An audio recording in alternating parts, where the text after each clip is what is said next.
Hello all! ఈరోజు ఒక traditional వంటకం గురించి తెలుసుకుందాం. అదే చిక్కుడుగాయ కుడుములు. దీనికోసం చిక్కుడుగాయలు, తరిగిన ఉల్లిపాయ, పచ్చిమిర్చి పేస్ట్, ఉప్పు, నువ్వులు, కొత్తిమీర. ముందుగానే చిక్కుడుగాయకి రెండు వైపులా నార తీసి ఉడకబెట్టుకొని పక్కన పెట్టుకోవాలి.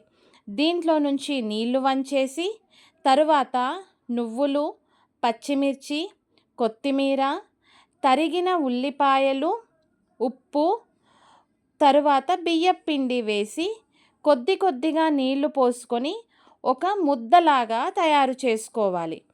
ఇలా ముద్ద కలుపుకునేటప్పుడు మనం జాగ్రత్త పడాల్సిన విషయం ఏంటంటే చిక్కుడుగాయల్లో ముందుగానే కొద్దిగా వాటర్ ఉంటుంది. కాబట్టి మనం అవసరమైతేనే వాటర్ని కలుపుకోవాలి. లేదంటే పిండి బాగా పల్చగా అయిపోతుంది. అలా అని గట్టిగా కూడా అవ్వకూడదు. పిండి, వాటర్ కరెక్ట్‌గా బ్యాలెన్స్ చేస్తూ ఒక మంచి కన్సిస్టెన్సీలో పిండి కలుపుకోవాలి. ఇప్పుడు ఈ పిండి ముద్దలో నుంచి కొద్ది కొద్దిగా పిండిని తీసుకొని మెల్లిగా ఒత్తుకుంటూ కుడుముల్లాగా చేసుకొని పక్కన పెట్టుకోవాలి.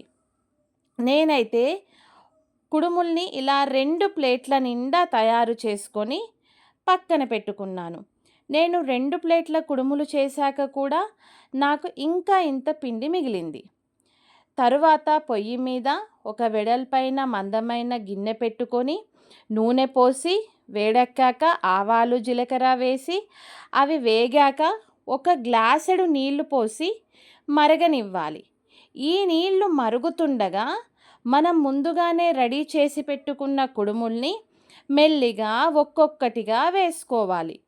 ఇందులో కుడుములు వేసేటప్పుడు జాగ్రత్తగా వేయాలి. లేదంటే విరిగిపోయి వాటర్ అంతా పిండి పిండి అయిపోతాయి. అందుకని మెల్లిగా వేసుకోవాలి. మనం పోసిన వాటర్కి సరిపడా కుడుముల్ని మాత్రమే గిన్నెలో పెట్టుకోవాలి. ఎక్కువగా పెట్టుకుంటే వాటర్ సరిపోక కుడుములు ఉడకవు. అందుకని నేనైతే మనం పోసిన వాటర్కి సరిపడా ఒక 2 లేయర్ల కుడుములు పెట్టుకొని మూత పెట్టేసుకొని ఉడకనివ్వాలి. ఇలా ఉడకడానికి ఒక 20 నిమిషాల టైం పట్టింది. 20 నిమిషాల తర్వాత నీళ్లు మొత్తం ఇంకిపోయి నూనె బయటికి వచ్చింది. ఇప్పుడు దీన్ని ఒక ఫోర్క్‌తో కానీ స్పూన్‌తో కానీ గుచ్చి చూస్తే ఉడికిందో లేదో తెలుస్తుంది. ఇప్పుడు తీసేయొచ్చు కావాలి అంటే, కానీ ఇంకా కొంచెం ఉడకనిస్తే కింద గోల్డెన్ బ్రౌన్ కలర్ వస్తుంది. ఈ డిష్ మీకు నచ్చితే లైక్, షేర్ అండ్ సబ్స్క్రైబ్.